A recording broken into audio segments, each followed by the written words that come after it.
हम कुछ कमाल कर दिखाएं। जितना हो सके उतना महाआघाड़ी का प्रयास करेंगे। हम ये धर्म नहीं छोड़ेंगे, लेकिन आने वाला वक्त और पार्टियां कैसे कदम रखती है उसके ऊपर ही सब निर्भर है। मैंने आज ही विलास पाटिल को समझाया है कि आप एक ठराव पारित कर दीजिए कि ये जमीन हम म्हाडा को दे रहे हैं। म्हाडा उस जमीन को हाथ में लेके, अगर मुझे म्हाडा को जमीन दिसंबर में मिलती है तो इंशाअल्लाह 1 फरवरी के अंदर भूमि पूजन हो जाएगा। और ये सस्ते दर में, क्योंकि गरीबों का तबका है, मुझे मालूम है लोग बहुत गरीब है जो यहाँ के मिल पे काम करते हैं, बहुत ही गरीब लोग हैं। उन गरीबों को घर देना ये नेकी का काम है, सवाब का काम है, और मैं नेकी और सवाब में बहुत भरोसा रखता हूँ।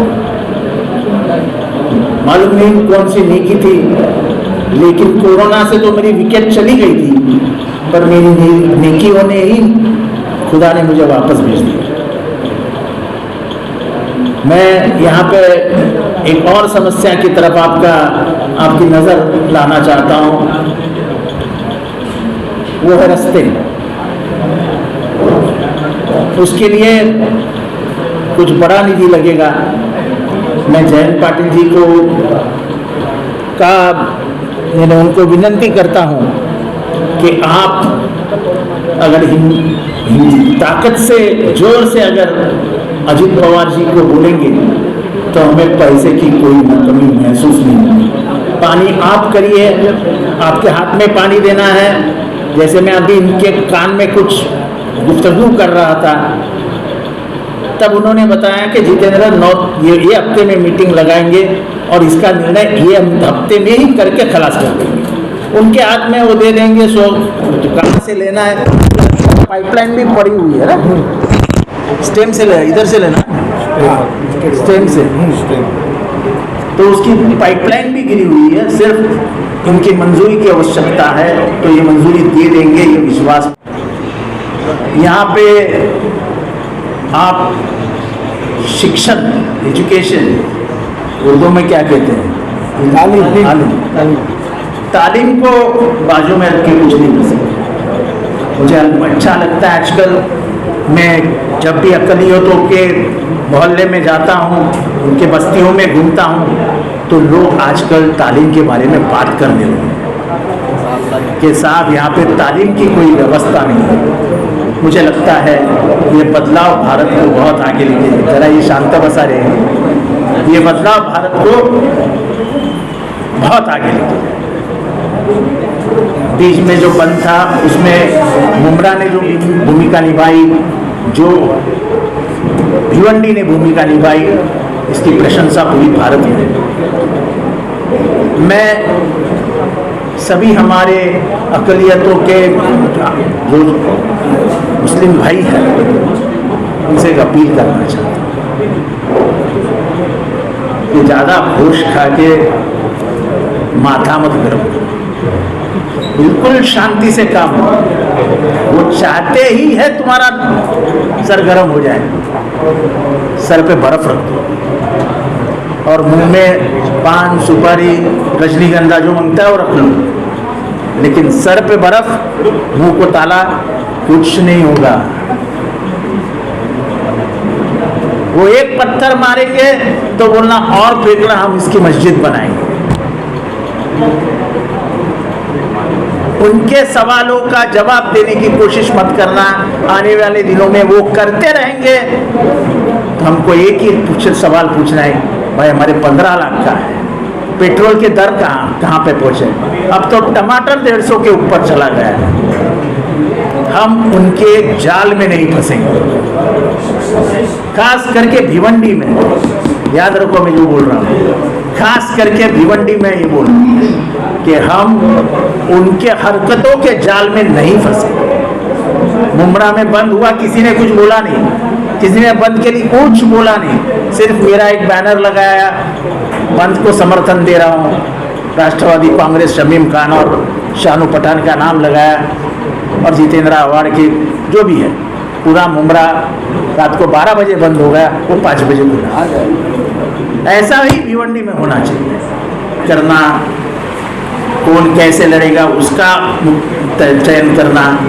मैंने साहब से कहा है कि आप कांग्रेस के वरिष्ठ नेता, शिवसेना के वरिष्ठ नेताओं से बात करो, क्योंकि यार 7 महानगर पालिका है ठाणे जिले में, कई सारी पंचायत समितियां हैं, जिला परिषद है, और इसको ही लगकर यानी भिवंडी से हम जरा आगे गए कि पालघर शुरू हो जाता है, तो पालघर और थाना लगभग एक ही था, अब सिर्फ 2 विभाग हो गए उसके, तो इसका असर उस पर भी पड़ता है, उसका असर इस पर भी पड़ता है। तो मैं शक्कर डालना चाहता हूँ दूध में, नमक। इसी लफ्ज़ के साथ मैं मेरी जो भी मुझे कहना था वो समाप्त कर। सर, भिवंडी और मुमरा में टोरेंट का जिस तरह से बढ़ता प्रभाव दिख रहा है, उसके ऊपर आप काम करेंगे एनसीपी? देखो, ऐसा है कि उनसे एग्रीमेंट जब हुआ तब तुम्हारे लगभग मुझे लगता है 201 करोड़ रुपए अजित पवार जी ने माफ कर दिए थे जब पहली बार टोरेंट आया, तब तुम्हारे सब बिल माफ कर दिए थे। एक गलत सहमी फैलाई जाती है कि टोरेंट बिल बढ़ाती है, टोरेंट को बिल MECDCL बना के भेजती है। आप सच बताओ कसम लेके कि जब हमारे यहाँ क्या बोलते उसको, जनरेटर नहीं, ट्रांसफार्मर उड़ जाता था, तो मेरे भाई कितने दिन लगते थे आने में? जोर से तुम ही बोलो, 15 से 20 दिन, और आज 15 मिनट में आता है। लाइट जाता है, अभी जाती है बहुत कम। यहाँ से पावर लूम का हट जाना, इसकी वजह ही इलेक्ट्रिसिटी थी। कहीं ना कहीं आप टोरेंट का समर्थन करते हुए दिख रहे हैं, जबकि मुंबई में जो पावर है 8 से 8.5 रुपए पर यूनिट है, लेकिन भिवंडी में आते आते वो पावर 9 से 15 रुपए के बीच में हो जाता है। देखो मेरे भाई, पावर का बिल ठहराने का काम जिंदगी में टोरेंट नहीं कर सकता, उसको अधिकारी नहीं है, उसको सिर्फ पठान के जैसे वसूल का काम है, वसूल करके। क्या एनसीपी यहाँ पे कुछ सब्स्टिट्यूट देगी टोरेंट के अलावा? सिर्फ टोरेंट नहीं तो MERC अगर करती है तो कहीं ना कहीं तो जाती है, MERC ही बिल करती है, कहीं ना कहीं तो जाती है। तो सर तकलीफ तो आज पब्लिक को मुझे आप बताइए ना कहाँ बिल है, हम लोग लड़ेंगे। बिल्कुल सर, बिल्कुल। मुंबई में रेट कम, भिवंडी में आगे ज्यादा हो जाता है, ये शिकायत है।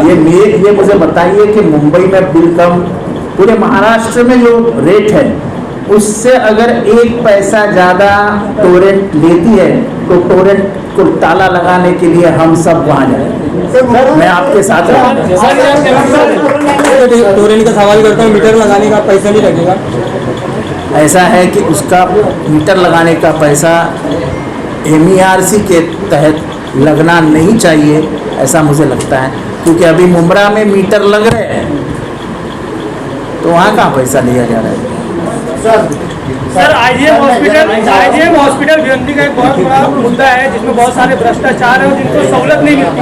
आपके ही मंत्री आज तक उसका दौरा नहीं किए, क्या कारण है?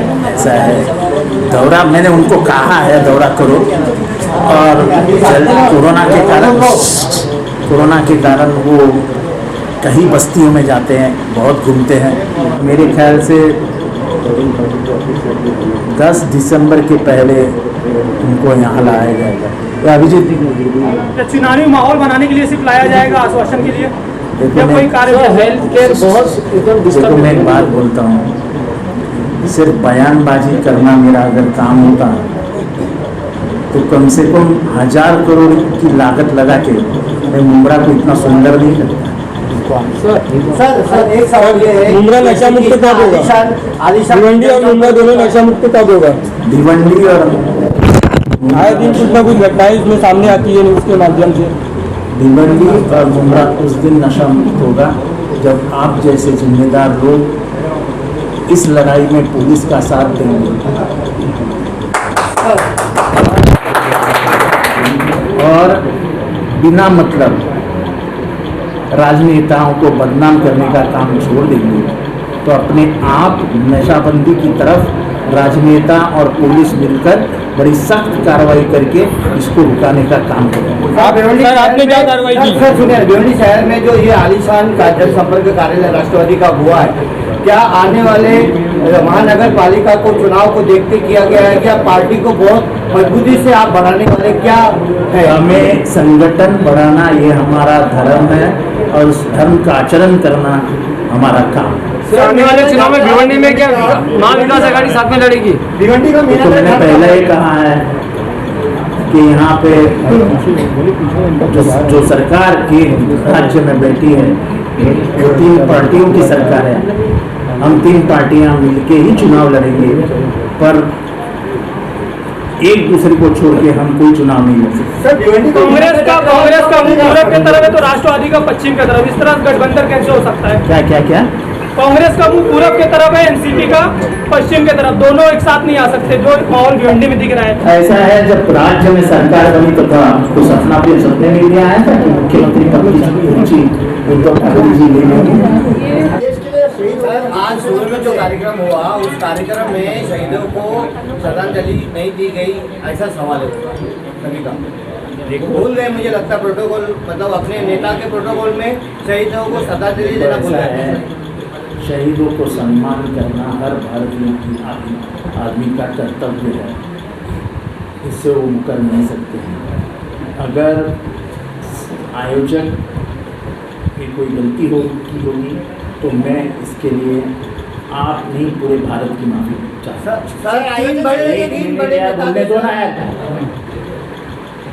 मैं माफ़ी चाहता हूँ कि हम लोग तो स्टेज पे आए, हमको मालूम नहीं स्टेज पे क्या था, लेकिन अगर जो कार्यक्रम के आयोजक थे उनके हाथ से कोई गलती हुई होगी तो मैं तहे दिल से माफ़ीनामा पेश करता हूँ।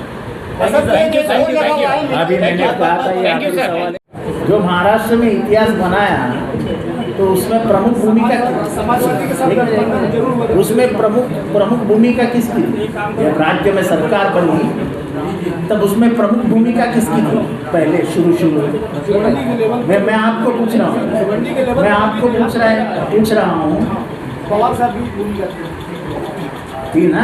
लेकिन समाजवादी के साथ पिछला चुनाव में अलायंस हुआ था मनपा था, आपके कांग्रेस के साथ नहीं हुआ था। ऐसा है, नहीं हुआ था ये इतिहास है और होगा ये भविष्य। मैं भविष्य को देखता हूँ, इतिहास में जाता है। मंत्री जी, भिवंडी में एक ही नाट्यगृह थी मीनाताई ठाकरे हॉल, वो काफ़ी समय से बंद पड़ा हुआ है और उसका ऐलान भी हो चुका है पैसे के लिए, और फंड न होने की वजह से वो बन नहीं रहा, तो उसके बारे में आप कुछ कहेंगे? और पिछली बार में आपने वादा किया था कि जल्द से जल्द लगेगा, और 10 करोड़ उसके लिए ऐलान भी किया गया था बाकायदा फंड का। 10 करोड़ का ऐलान भी हुआ था। 10 करोड़ इतना चिल्ले जी से आज बात हुई सुबह, उसके बारे में किसने बात की मुझे याद नहीं। मेरे ख्याल से विलास पाटिल ने बात की थी, तो उन्होंने कहा कि आप फिर से इसका एस्टीमेट बनाएंगे, मैं नगर विकास मंत्रालय की तरफ से फिर से। सर पिछले विजिट में आपने भी वादा किया था कि बन जाएगा, तो बनेगा ही, बनने से कोई नहीं रोक सकता है, लेकिन बजट सेशन शुरू होगा तब बजट गिरेगा उसको, और वो बजट गिर के फिर बजट आएगा। सर हर मीटिंग में तो फाइल लाई जाती है, 10 करोड़ रुपये की फाइल लाई जाती है और वापस हो जाती है।